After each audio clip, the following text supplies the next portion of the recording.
বাংলার সব থেকে বড় সুপারস্টার কে? জিৎ না সাকিব খান? আজকে আমি দুজনকে নিয়ে কথা বলবো, জিৎ এবং সাকিব খান, এই দুজনকে নিয়ে কথা বলবো। দেখুন, আমি যদি বলি জিৎ ভালো, তাহলে কোথাও না কোথাও সাকিব খানকে ছোট করা হবে। আবার যদি বলি সাকিব খান ভালো, কোথাও না কোথাও জিৎকেও ছোট করা হবে। তার কারণ দুজনেই কিন্তু সেরা হিরো।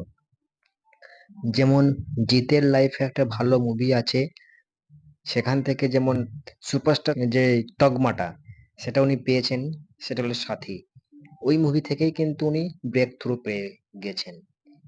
তেমনি সাকিব সাকিব খানের একটা মুভি আছে, সেটা আমি জানি না কোন মুভিটা, কিন্তু আছে সাকিব খান লাইফেও এমন মুভি আছে যে সেখান থেকে উনি সুপারস্টার যে তগমা সেটা উনি পেয়েছেন।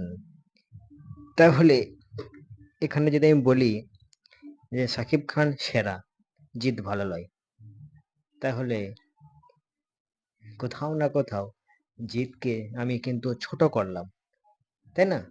তাহলে এখানে জিতও ভালো, সাকিব খানও ভালো।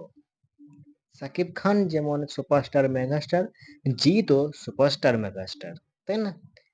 তাহলে এই দুটো ফ্যান বেজের সাথে যে ওয়ার সৃষ্টি হয়ে যাচ্ছে, এটা যেন না হয়। তার কারণ সাকিব খানও ভালো, খুব ভালো হিরো সাকিব খান, তেমনি জিতও ভালো হিরো, খুবই ভালো হিরো।